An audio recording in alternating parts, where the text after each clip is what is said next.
2 நாளாக நியூஸ்லலாம் பரபரப்பாக ஒரு டெக்னாலஜியை பற்றி பேசிகிட்டே இருக்கிறாங்க. இந்த டெக்னாலஜியை பற்றி நம்ம ஏற்கனவே ஒரு 2-3 வருஷமாக சொல்லிகிட்டே இருக்கிறோம்.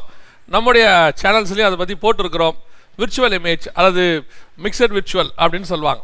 இந்த விர்ச்சுவல் இமேஜ் இது எல்லாத்துக்கும் முன்னாடி நம்ம அந்த காலத்துலலாம் நீங்கள் பார்த்தீங்கன்னு சொன்னால் திரைப்படங்களில் வந்து திடீர்னு அப்படி புகைக்கு நடுவில் இருந்து ஒரு ஆள் வந்து நிற்பாங்க. அந்த ஆள் வந்து நிற்கிறத அப்படி பார்க்கும்போது அது மாய மந்திரம், மாயாஜாலம் அப்படிம்பாங்க. இந்த மாயாஜாலம், மாய மந்திரம் நம்ம சொல்லிக்கிட்டு இருந்தலாம் இன்றைக்கி நிஜமாகிட்டே இருக்குது. அதாவது திரைப்படங்களை நம்ம பார்த்துக்கிட்டு இருந்த நிழலெல்லாம் இன்றைக்கி நிஜமாகிட்டே இருக்குது. என்ன அப்படின்னு கேட்டிங்கன்னா, இந்த விர்ச்சுவல் இமேஜ் அல்லது விர்ச்சுவல் பேக்ரவுண்ட் இந்த மாதிரி நிறைய விஷயங்கள் சொல்லுவாங்க. அதாவது இது என்னென்னா, இந்த 2 பேர் இப்போ நம்ம 2 பேர் சந்திக்கிறோம் அப்படின்னு சொன்னால், நான் வேறு இடத்துல இருப்பேன், நீங்கள் வேறு இடத்துல இருக்கிறீங்க, இப்போ என்னை பார்க்குறீங்க. இது வந்துட்டு ஒரு டெலிகாஸ்ட் நம்ம எடுத்து ஷூட் பண்ணி போடுறோம். ஆனால் அதே நேரத்தில் லைவாக இதே டெக்னாலஜி இன்னும் கொஞ்சம் அட்வான்ஸ்டாக எப்படின்னு கேட்டிங்கன்னா, இதை எடுக்கிறவர் ஒரு இடத்துல இருப்பார், இதை பார்க்குற ஒரு இடத்துல இருப்பார். இந்த 2 பேரையுமே ஷூட் பண்ணி 2 பேரையும் ஒரே நேரத்தில் பார்க்க வைப்பாங்க.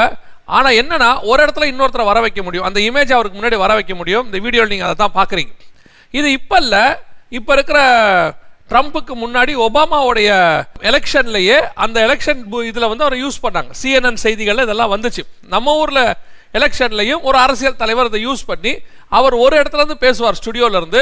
ஆனால் பல மாநிலங்களில் அவர் ஸ்டேஜில் நின்று பேசுகிற மாதிரியே இருக்கும். ஆனால் அந்த ஸ்டேஜில் இருந்து ஒரு 100 அடி 150 அடி தள்ளி வேலி கட்டிடுவாங்க. ஜனங்க அதுக்கப்புறம் இருப்பாங்க. அங்கேருந்து பார்க்கும்போது ஒரு ரியல் இமேஜ் ஒருத்தர் நின்று பேசிகிட்டு இருக்கிறாரு அப்படின்னு சொல்லி தெரியும். இது பல டெக்னாலஜி, இதுக்கு பேர் ஹாலோகிராம், இது நிறைய விஷயங்கள்லாம் இருக்கும். ஸோ இந்த விர்ச்சுவலுக்கும் நமக்கும் என்ன சம்பந்தம் அப்படின்னு கேட்டிங்கன்னு சொன்னால், வெளிப்படுத்தல் 13:15 வசனம் சொல்லுது, மேலும் அம்மிருகத்தின் சொரூபம் பேசத்தக்கதாகவும் தன்னை வணங்காத யாவரையும் கொலை செய்யத்தக்கதாகவும் மிருகத்தின் சொரூபத்திற்கு ஆவியை கொடுக்கும்படி அதற்கு சத்துவம் கொடுக்கப்பட்டது.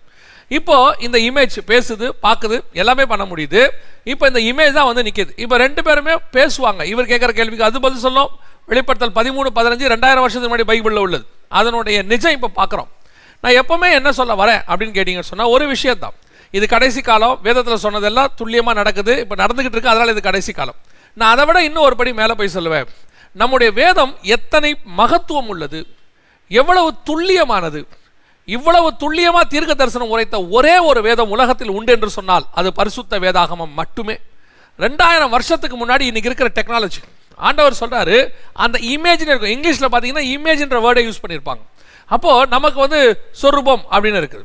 இப்போது நமக்கு அது 100% கண்களுக்கு முன்பாக வந்துருச்சு. இது என்ன நடக்க போகுது கடைசி காலத்தில் அப்படின்னு கேட்டிங்கன்னு சொன்னால், இப்போது உலகம் வந்து ஒரு AI டெக்னாலஜி, ஆர்டிஃபிஷியல் இன்டெலிஜென்ஸ்குள்ளே போயிட்டு இருக்குது. இப்போ என்ன நடக்கும், ஒரு பிசாசினுடைய, அதாவது ஒரு அந்தி கிறிஸ்துவினுடைய ஒரு உண்மையான உருவம் எங்கே இருக்கும்னு கேட்டிங்கன்னு சொன்னால், ஐரோப்பாவுடைய தலைநகரத்தில் இருக்கும். அங்கிருந்து அவன் ஆளுகை செய்வான்.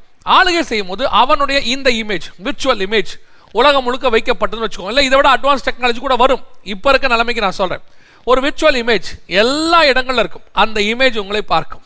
அதாவது நம்முடைய வீடுகள் எல்லாம், அல்லது வீடுகளே சொல்கிறேன், நம்முடைய வீடுகள் எல்லாம், நம்முடைய நாடுகள் எல்லாம், நம்முடைய தெருக்கள் எல்லாம் இப்போவே சிசி கேமராக்குள்ளே வந்துருச்சு.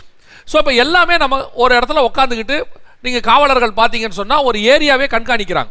அதே மாதிரி இந்த உலகத்தையே கண்காணிக்கிற ஒருத்தன் உட்காந்து கண்காணிப்போம். அவனுக்கு ஒரு டிபார்ட்மெண்ட் இருக்கும். அதை கண்காணிக்கிற அவனுக்கு கீழே இருக்கிறவங்க எல்லாருமே AI டெக்னாலஜியோடு இருக்கிற ரோபோட்டிக்ஸாக இருப்பாங்க. ஏன் சொல்கிறேன்னா, மனிதர்களை அவன் நம்ப மாட்டான். ஸோ இப்போ அப்படி இருக்கும்போது முழு உலகமும் ஒரு கண்ட்ரோல் கீழே வரும். அப்போ எல்லா ஜனங்களும் இந்த இமேஜை வணங்குறாங்களான்னு இந்த இமேஜே பார்க்கும். அதான் அங்கே வசனம் சொல்லுது, தன்னை வணங்குறாங்களா இல்லையான்னு அந்த இமேஜே பார்க்கும், அந்த சொரூபமே பார்க்கும். இப்போ பார்க்கும். இப்போ பார்த்தீங்கன்னா, ஒரு மாணவனுக்கு அவர் மாலை போடுறாரு. அந்த மாலை போடுற போது அந்த மாணவன் தலை குனிறான். ஏன்னா இவன் நிற்கிற இடத்துல அவர் இல்லை, ஆனால் இவருடைய அந்த வீடியோ அங்கே ஓடுது. அவரை கொண்டு வர, மாலை கொண்டு வர வீடியோ இவனுக்கு முன்னாடி போடும்போது இவன் தலையை குனிறான். இப்போ இவருக்கு முன்னாடி இவன் வீடியோ ஓடுது, அதாவது அந்த இமேஜ் வருது. இவன் தலையை குனியும் போது அவர் அந்த மாலையை போடுறார். ஸோ இந்த கான்செப்ட்ஸ் பின்னாடி யூஸ் பண்ண போகிறாங்க. எல்லா இடங்களிலும் வணக்கம் செலுத்துகிறாங்களா இல்லையா, மரியாதை கொடுக்குறாங்களா இல்லையா அப்படிங்கிறது கண்காணிக்கப்படும். அந்த வரப்போகிற மிகப்பெரியதான அந்த பைபிள் வசனத்தினுடைய தீர்க்க தரிசனம் நிறைவேறுதலுக்கு இப்போவே டெக்னாலஜி எல்லாம் பக்காவாக ரெடி ஆகிட்டு இருக்கு. இது இன்னைக்கு நம்ம ஆச்சரியமாக பார்க்குறோம். ஆனால் 2 வருஷத்துக்கு முன்னாடி இந்த டெக்னாலஜி வந்துருச்சு. நாங்கள் அதை அப்பயே உங்களுக்கு எடுத்து சொன்னோம். இப்போ பரபரப்பாக உலகம் முழுக்க போகுது, இந்தியா முழுக்க போகுது. இன்னும் வெகு சீக்கிரத்தில் இந்த விர்ச்சுவல் இமேஜ் வச்சு உலகம் முழுவதும் ஒரு மனிதன் கீழ், அதாவது இதுதான் இல்லை, இதை விட அட்வான்ஸ் டெக்னாலஜி வருவதற்கும் வாய்ப்பு இருக்கிறது. இப்போ நம்முடைய வேத வசனத்தின்படி இப்போவே எல்லாம் ரெடியாக இருக்குன்னு தான் சொல்கிறேன். இதெல்லாம் நமக்கு எதை காட்டுகிறது, நாம் கடைசி காலத்துக்குள்ளே வந்திருக்கிறோம். கடைசி காலத்தினுடைய கடைசி காலத்துக்கு வந்திருக்கிறோம். ஏன்னா கடைசி காலங்கிறது அப்போஸ்தலர் காலத்திலே ஆரம்பிச்சிருச்சு. அங்கிருந்து அந்த கடைசி காலத்தினுடைய முடிவுக்கு நாம் வந்திருக்கிறோம். இனி காலம் செல்லாது, எல்லாம் மிக வேகமாக நிறைவேறி கொண்டிருக்கிறது. இவைகளுக்கு நடுவே நாம் ஆயத்தப்பட வேண்டும். நம்முடைய ஆண்டவர் வெகு சீக்கிரத்தில் வரப்போகிறார்.